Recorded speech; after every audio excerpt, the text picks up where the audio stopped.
What's up, trucking fam? We're in the Truckers Lounge again. I'm your guy Priest, but I'm not your pastor. Along with instructor Eugene.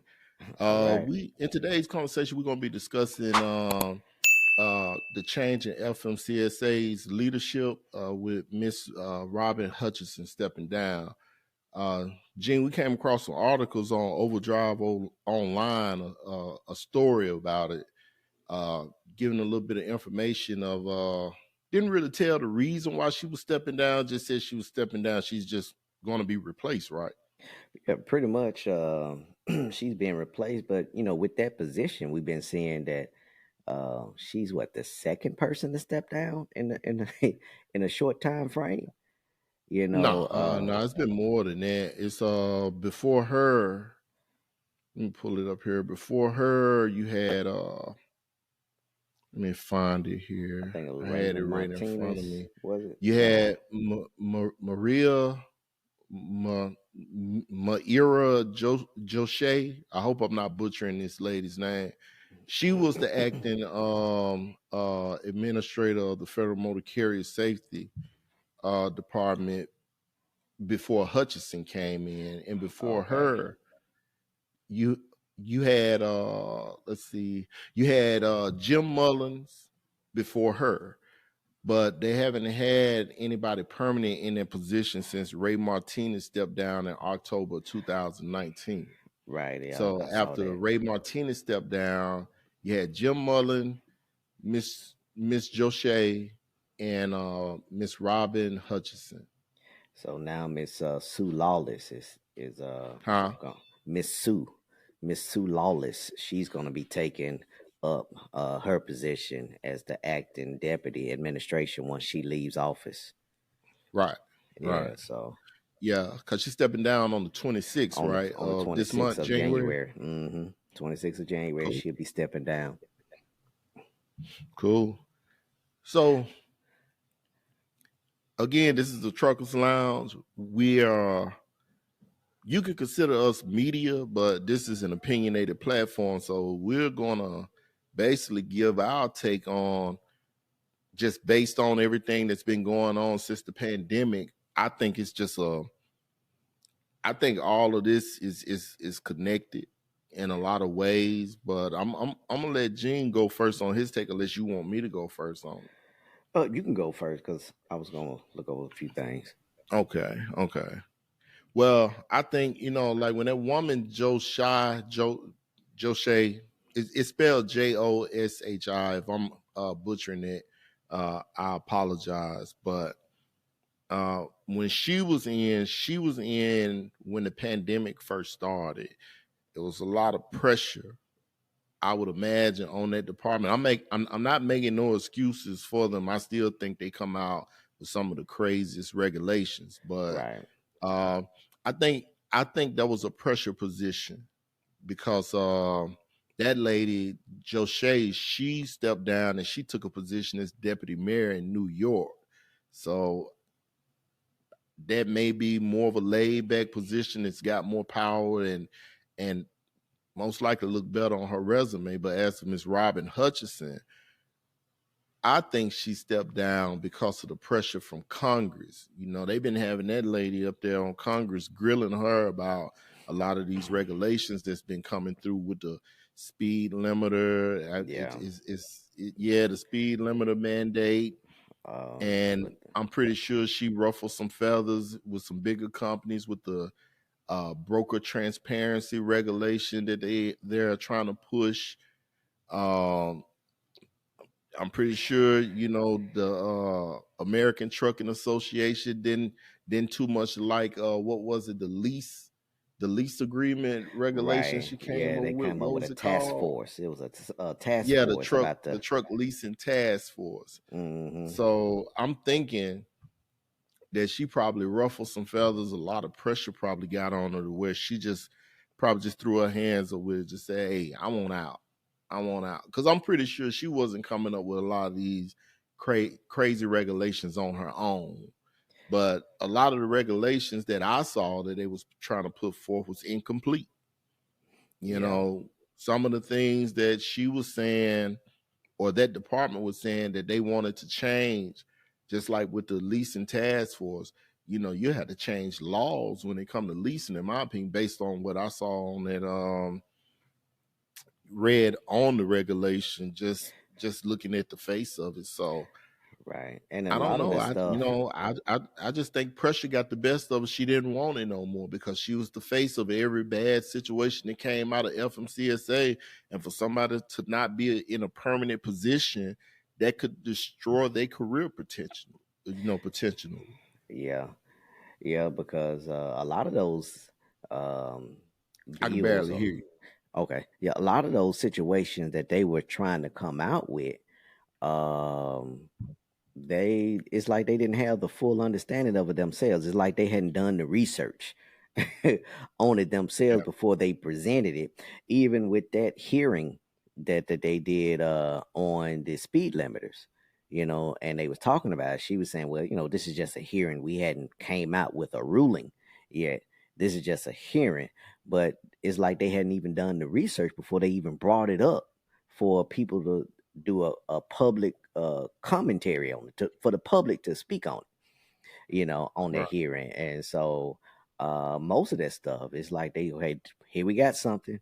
Here comes something else. Y'all talk on this. Here comes something else. It's like dang. Because even with the speed limiter rule, before they came out with that, we were seeing, I can't recall if they definitely came out, if the FMCSA was saying this, but we was just hearing about 60 miles per hour is what they were thinking about governing the trucks down to. And so I don't know if that was something that they were saying or that was just talk, that actual 60 miles per hour. But we do know that they hadn't done the research to know that that big gap in speed is going to be dangerous on the highways, especially in areas that's really congested, Right. when you got cars, somewhere out west where the speed limit for cars is 75 and 80 miles an hour. The posted speed limit is 75 and 80 miles an hour, and trucks being governed down at 60. Right. So we just see, just from past experience, they don't do a whole lot of research in this stuff before they come up with it. They just come up with something and they just put it out there, and they want the public comments on it, and we'll go Right. from there based on how the meter is going, based on what the public is saying. If everybody's leaning towards it, hey, we'll look at pursuing it. If everybody Right. downplaying it, then hey, we might back off for a little bit and we'll come back with it later. Right. And she, from the research I did on her, the previous positions she's been in leadership positions for like 12 years prior to her taking this position. And her main area of expertise was transportation. She just didn't have, from what I saw, she didn't have any previous experience in commercial transportation or in logistics prior to her taking this position. Right. So I never seen any scandals she was involved in, or people talking about she stole any type of money, or saw where a city was going bankrupt or anything. So kind of just piggybacking off of what you said, it's like she was just thrown in that position, and she like, hey man, I can't make no change here. Let me let me just step down. Right. So Yeah. Well, politics, I learned from a alderman in my local town hmm years ago that it really kind of woke me up about politics and how it works, because we had a situation going on in our small town, and he was just educating us on it. And when you look at a lot of these regulations, when you're in politics, you can't satisfy everybody. And when you look at the the trail of these regulations, freight freight what was it, freight transparency, okay, okay, who is that satisfactory to? That's going to be satisfactory more to guys like us, the truck regular drivers. guys, the owner operators, but Uh-huh. it's going to hurt companies like CH Robinson, um Global Trans, a lot of the bigger companies. hmm So Cage is going to be rattled with that speed limiter mandate. That's to satisfy an organization that's pretty much don't like truckers. hmm And and they have lost family members due to truck accidents. So you coming up with the speed limiter mandate to satisfy this group of people, but you rattling the cages of everybody in the trucking industry. Mm-hmm. Okay, what else we had? Okay, we had the speed limiter, the The overtime, the who? the overtime. Was it The the overtime. Okay, you yeah, know you rattling the American Trucking Association cage with that because now you asking bigger companies like Swift and JB Hunt to come up off of more money for drivers, which they don't want to do. And that could trickle down and really hurt the smaller guy, the owner operator, because if you got a small carrier of 15, 20 trucks and you have a a light contract over here and you getting loads off the load board over here, you can't satisfy that kind of payment and continue to not be financially hurting your business. yeah. Okay, and what was another one? It's another one that Oh, we well, missed. they were talking about the hours of service, changing the hours of service at one point. The They were hours of looking at, service. Okay, uh-huh. uh, okay. What was they talking about doing now? Her as she been in Uh, leadership because I think that fell upon the in Joe Shea, I think whatever in the her name past is. year, they were looking at trying to do something with the hours of service. Within the past Okay. 12 months, they were looking at doing something, but it was just a talk, you know. Right. But it was a recent one that we was just talking about before we came on air. You had the trucking task force, the uh of course you had the freight fraud which is supposed to help everybody, but that's gonna be it's gonna take everybody to come in to work with that. Ain't nothing that they can just do. What was another one? Let's see. So, But anyway, you it seemed like she was trying to satisfy everybody. You in politics, you can't do that. That's impossible. yeah, Sometimes it just be best to leave certain things alone. yeah, You know what I mean? And just do like most politicians do. Just don't acknowledge it. Because you get to mess with the speed limiter mandate, you're gonna jack up the highway. yeah, You know, and then with the freight fraud, when you look at freight fraud, it's not her fault. It's the problem. It's the FMCSA fault because look at how easy it is for anybody to get an authority. yeah, yeah. It's You really easy. know, right? You don't have to go through a lot of red tape just to get your authority. So if somebody is a scammer and they're smart, they could use a fraudulent name and have their authority and look legit. And because of the pandemic, everything being done remotely, they don't even have to have a building that they're running Yeah, their business out of. right. Yeah, whether it's a trucking company or Yeah. brokerage or anything. Yeah, Right, right. So I think because if you look at some of the photos of her, she looked burnt out. she do. She look tired. You don't see Yeah, nothing happy about her. You know, she really do look like that. So I don't know, and that's still a developing story. So we don't know what she plans on doing next, other than she's just stepping down. And I guess maybe at some point, rumors will probably start surfacing as to why, or speculations as to why she actually stepped down. Because we might see from through the next person, maybe things will start happening, within the administration, the FMCSA, to where we'll be able to see, okay, this is going on, and now this is going on, and this is happening. This is probably why she stepped down, because right, she may not right, ever come back out and say it if she plans to continue a career in government. She probably right, won't come out and say anything, you know. right. That'd be career suicide. Yeah, But a lot of this decision making is coming from Buttigieg's office. yeah. You know, those who don't remember Buttigieg, I think what was he, the mayor of Indiana, South Bend, Indiana, or something like that. I don't know what his previous position was before he became the U.S. Secretary of Transportation. Let's see here. Yeah, because How, I let me find his name. I'm trying to see how you spell his name here. I just that saw it in this article here when I was looking. Give me a okay, second. yeah, I'm sorry, people, if Let's see here. Yeah, Buttigieg. That's Butti. Yeah, I'm looking at it now. Yeah.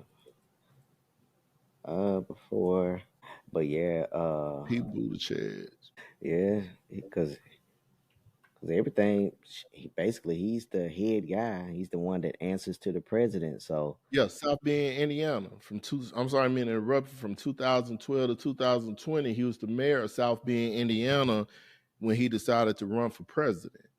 So for those who okay, don't remember him, I think he was the first mayor that came out as gay. okay, I openly think gay. he Yeah, he he made his name on that. That he was the first mayor that came out gay, and he ran against Biden. So you know how they do in politics. Let's not act like we don't. I thought I lose in the primary, and I throw my support behind you. You make sure you give me a position. So they chose a position uh, to put them over the FMCSA, basically. So a lot of this stuff that's going on with the regulation, this is coming down from his office. So you got people like Robin Hutchinson. I'm pretty sure they have to take orders from them. They can't, unless their opinion is valuable, they probably can't just go in and create their own regulations, because this, when you look at these regulations, I mean, to me, I'm just gonna say it bluntly, it's stupid.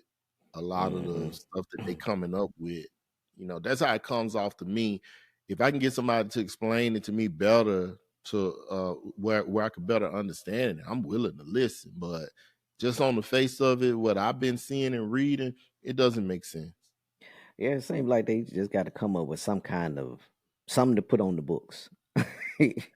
Yeah, Talking yeah. about When they coming as up with far these as to make different, it look like they doing something. yeah, like when they come up with these different agendas. Okay, well, we need to put some on the books for this quarter. So Right, we come up with something, and it could be um like a smoke screen for what's to deter us from what's really going on. You know, right, this is going on. Hey, here, let's talk about the leasing. Let's create a task force for leasing, so y'all know that we doing something that's right, going on. Let's create let's talk about overtime, and we know drivers will probably care about that. You know, right. Exactly. And let's be honest, a lot of the pressures that the FMCSA is feeling, it came from everything that happened in the pandemic. When you talk about broker transparency, that came from when the rates went sky high. Nobody understood when the rates fell down. Now we think the brokers are cheating us. Well, the brokers always have been getting theirs off the top. I mean, I agree that there should be some form of transparency. I'm not saying that it shouldn't, but you have to understand the inner workings too of how those agreements are made between brokers and shippers as well. And then on top of that, if you make the brokers be transparent, now Walmart has to have two price tags on their product now. I mean, they can make that just go real wild, because now we're yeah. gonna have to know what Walmart is actually paying for this loaf of bread and what they actually charging me. So hmm you see how they could get a little bit dicey right there. So a lot of this stuff came from the pandemic. The truck leasing task force. Well, when the price of trucks went up, lease agreements went up. Yeah, And guys like, hey, I'm being cheated. So when prices on trucks start falling, these guys were still stuck in these lease agreements. yeah. So it's just a lot of this pressure that the FMCSA is feeling. It came off the cusp of the pandemic. I'm not saying they shouldn't feel pressure to do their job. Yeah, they should be doing their job, but in a situation like this, a lot of their decisions to me came off as panic decisions. We got to hmm do something now, because they ain't only hearing from the trucking community, they hearing from the shipping community, like your Walmarts, your Procter Gamble, your Home Depots, all of them having freight coming up missing. You got drivers out here being underpaid, working for companies. You got drivers out here that have their own companies, can't get good rates. I mean, it's a lot, Yeah, that's going on. So they don't know what to do. They just do some of the crazy stuff. So I don't know. I just think they need to cancel out all that crap. Yeah, and just work on the real issues. you know, work on the Yeah, real stuff. Just throwing out something every shucks. Like every month they're coming up with something new. right. That's not really important right now for transportation. It's not all that important. How are we going to? I know the main focus is making the road safe. And making sure the drivers or the trucking companies are doing what they should be doing. But I think they should just focus on a lot of those simpler things other than just coming up with something new every week. I mean, every month, something brand new. Yeah, and well, the first thing they should do is put some restrictions on their website when you're getting your authority. I Hmm. mean, it kind of make you afraid to even ask them to do that, because when you look at it, some of the regulations they done came out with, they might mess that up too. You know what I mean? Because they don't know what to do. Because, like you say, they haven't done any research. It don't seem like before they start passing this stuff. Yeah, yeah, yeah. That would help So help some. I guess if you do it for the trucker, for someone getting their trucking authority, do the same thing for someone getting their broker's authority. yeah, Yeah. yeah. Uh-huh.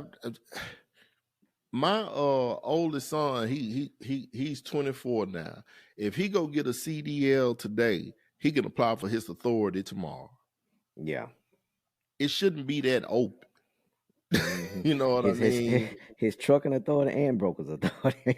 Right. That's what I'm saying. It shouldn't be that open. You know what I mean? So I mean, it's a lot of stuff they got to tighten up, because it's ridiculous. Honestly, never been a trucker shortage. They're lying to you if they say that it's a trucker Man, shortage.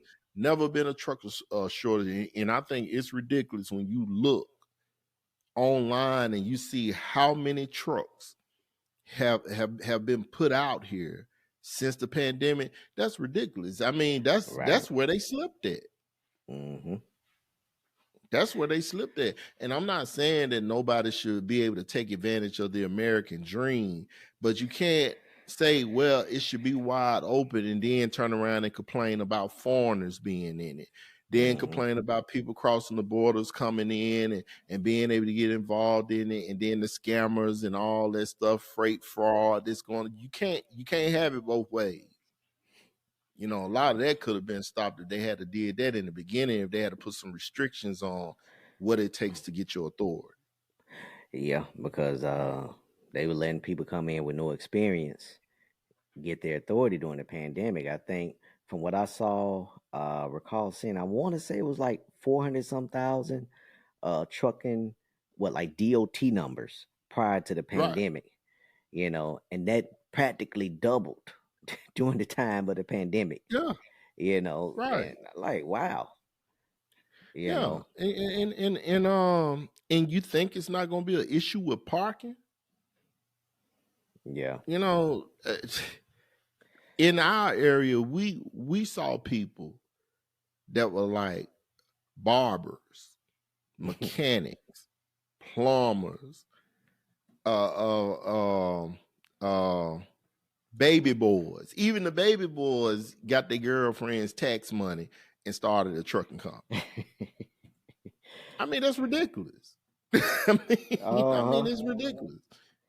Nobody earned nothing. You had people going to trucking school and getting straight out of trucking school with their own authority. And before anybody say that I'm a hater, you got to understand this here. This is a 70-foot vehicle that can haul up to 80,000 pounds, that can wipe out multiple families with one mistake. Right. Why in the world are the restrictions so loose on being able to get your authority and get in a truck? Because you're looking at false analytics that say it's a trucker shortage. So, They said, I'm looking on here, it said in 2021, 109,000 trucking companies opened. yeah, That was more than 2020, because in 2020, only 50,000 had opened. right.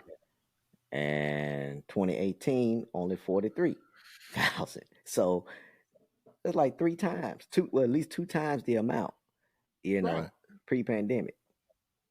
Right. So don't try to clean up your mistake with dumb regulations. Come out and admit, hey, we screwed up on that part, and this is what we doing now to tighten those restrictions, and we finna go through and clean up. What I'm saying, a lot of this stuff going on, which you have these fraudulent people out here with their MC numbers and everything, and just let the people know it's gonna be some innocent people gonna get wiped up in this because of a mistake we made. We got to clean But up. this is Yeah. what we got to do to balance this out. Right. But they too busy catering to the bigger companies because they the ones keep crying it's a trucker shortage. So message to the bigger companies like your Swifts, Knights, all that. A lot of this is on you. Y'all the one kept pushing this crap about a trucker shortage and all this kind of foolishness here because of your greed to get drivers in your trucks. Y'all pushed it. Yeah. And put pressure on the FMCSA to start making dumb decisions, and this stuff them blew up in y'all face now. And y'all still don't have drivers in all your trucks like you would like to have. That's why you're pushing this automation crap so tough. And if you look at the LTL companies, they never once cried a driver shortage. They can't get drivers to leave. They drivers stay 20 and 30 years. Right. So what's the difference between? They yeah, go ahead. You said what now? I was going to say, what's the difference between an LTL company compared to a truckload company? Well, it's the pay, the consistency. Well, the LTL companies don't really deal with load boards. See, you have big truck companies that still deal with load boards for backhauls and all that kind of stuff.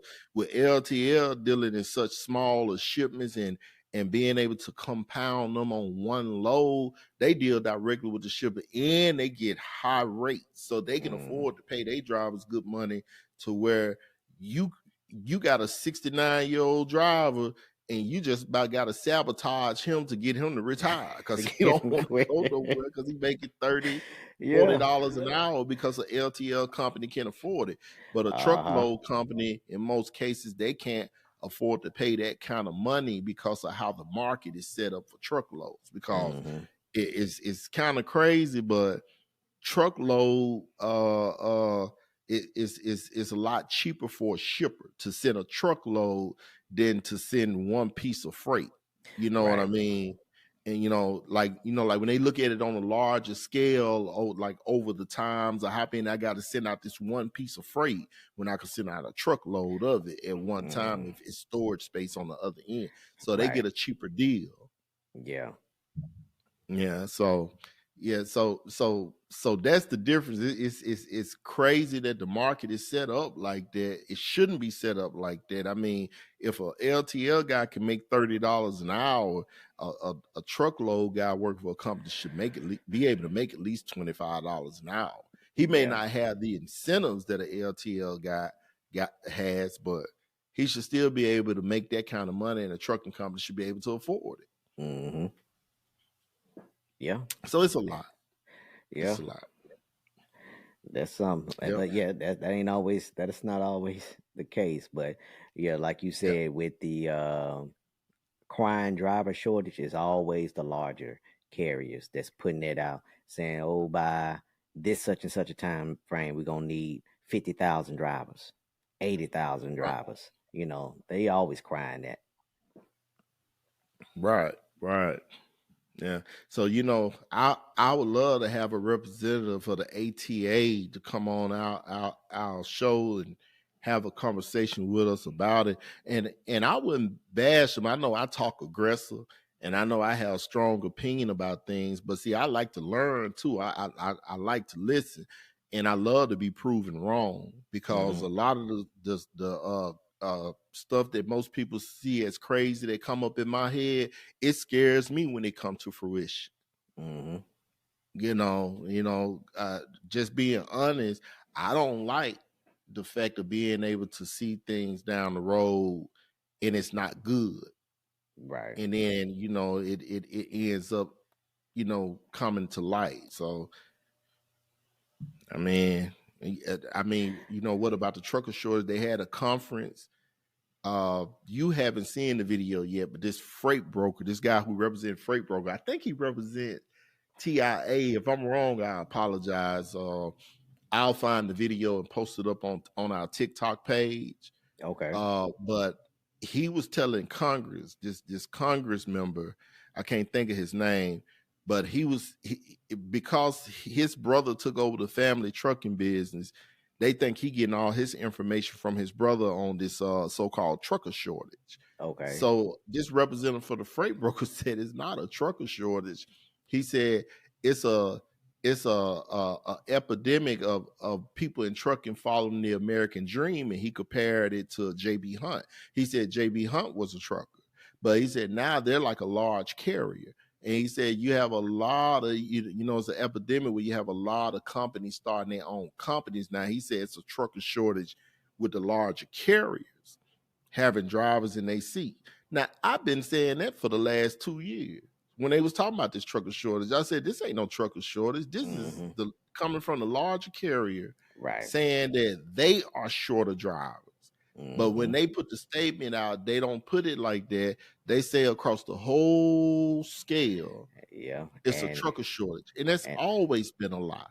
And the ATA runs with it. They report on it. The ATA, you would think they would be responsible enough and say, because they represent all of them, LTL and large carriers, truckload carriers. And you would think they would say, well, there's a trucking shortage across our truckload division, across the dry van sector, or you know what I'm saying? But no, they just put it on out there, and the media will run with it. They're gonna listen to what they have to say. Right. Well, see, politicians, from what I see, just using this as an example, politicians are out of the loop. I mean, it's crazy how we live in a system where politicians make all the decisions for us, but they don't know what's going on with us. Yeah. So they have their picks of who they like to listen to. And the ATA is wise enough not to go to them and say, we just having a trucker shortage, which behind closed doors, they may say that we have a trucker shortage for all these big trucking companies that you as a politician are invested in. And if we don't make something happen, we're going to lose a lot of money. So when the politicians come out, they say we have a trucker shortage all over the nation. And that's just a big lie, big fat lie. It's not true. Right. Because you've always had guys in the trucking industry who wanted to be independent in some shape or form, whether it was having their own truck leased onto a company or having their own authority. So it's never been a trucker shortage. It's just that shippers rather work with bigger companies than to work with the smaller guy. That's all that is. If they could have it their way, it wouldn't be nothing but corporate trucking companies. It wouldn't be no owner operators. I'm just going to be honest with you. If they could have it their way, if they could have it that way, you wouldn't see them buying trucks in the masses. You would see them buying them on order as drivers coming in. Yeah. Because they wouldn't have anything to fear to come in and just get a slew of trucks. I mean, heck, the dealerships already giving them trucks. They can just come in and say, hey, I need a truck. Pick it up, buy now, pay later. You're right. Yeah, get five. Get five, get one free. Yeah. Stuff like that. Yeah. I mean, so if they could have it their way, that's what it would be. So that's why unity is so important amongst the owner operators, the smaller guy who's in a trucking who has ambition to be an owner operator, or may not have ambition to be an owner operator. You just don't want to work for a bigger company. You want to work for a smaller company because it pays more. You may not have the medical benefits, but you want to make more money. So I mean, it's very important, for unity to be in play amongst these type of drivers that want that, Right. I mean, but long as you okay with working for the bigger companies, I mean, you shouldn't have an issue with none of these regulations, because a lot of the big companies pushing these regulations with the law books, all that kind of stuff. All this stuff is designed to push the smaller guy. To me, that's how I look at it. Yeah, and I think in a lot of cases they are, because The smaller guy can't afford the upfront cost when Right. things change. The smaller guy can't afford the upfront cost for ELDs if you got a fleet of trucks. It's hard to come up with that. He can't afford the Right. upfront cost of upgrading trucks to, every time they put out new emission standards. You know, the larger trucking companies are behind pushing for a lot of the stuff that the FMCSA is talking about doing. Most of the regulations that they're talking about passing, the larger trucking companies are for it and pushing it because we as smaller carriers or small owner operators can't afford those things up front. Right. So Right. And just a note to the guys who don't have the ambition for having your own truck, but you rather work for a smaller company because it pays more. In order for that to happen, you have to support a movement like this. This affects you too. I mean, it affects everybody in trucking who's trying to get away from the bigger company. It's understandable. A lot of us try to get away from the bigger company because it's too many rules. Too many right, rules. I mean, it's no leniency. When you get with a smaller company is more understanding that you have to attend your kids' band concert. Bigger companies don't care about that. They'll dispatch a lie to you. Yeah, we got the next load bringing you home, and they sending you further out west when you need to be going east. So, that's true. I mean, but a lot of that just comes with trucking too. Hmm. But I think smaller companies are more emotionally or personally attached to their drivers than a bigger company. Bigger company, you just looked at as a number. If you Right. okay with that, hey, I'm not telling you to think anything different. But if you one of the ones that's complaining about what's going on now, you have to support a movement like like what we're trying to get going. Right, because with a To build a smaller, community to where that we can have some kind of muscle against some of these decisions being made over our careers. hmm yeah, because like with a smaller carrier compared to a larger carrier, like you said, with a larger carrier, you're just with a larger carrier, you're just a number. You know, I used to work for Swift or JB Hunt, and they ask you, okay, what's your driver code? And they pull you up based on your driver code.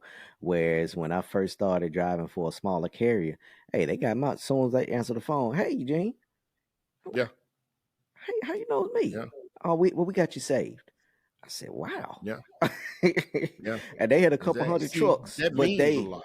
yeah, and they had a couple hundred trucks, but they had my number saved. I'm like, wow, so that's something. That says a Oh yeah, lot, like you said. That says a lot. And if anybody yeah, wants to, like you said, everybody is not looking to be an owner operator, or right, they even if they want to be an owner operator, not everyone is looking to have their own authority and be independent.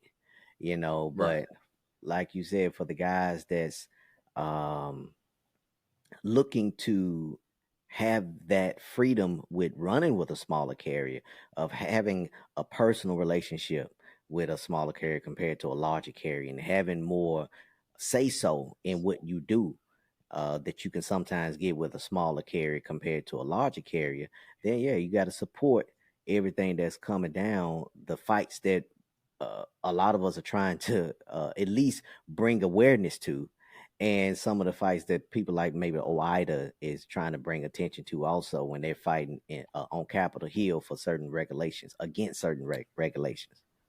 right, right. Well, I couldn't have said it better myself, bro. Yeah. Well, that's it for our episode today. Please don't forget to like and subscribe, and also we're going to be posting our content on some podcast platforms, with some other podcast platforms. We're going to have more information on that later. But again, please don't forget to like and subscribe, and we appreciate your support. And we the guys in the Truckers Lounge, and we out of here. Peace out. All right, y'all have a good one.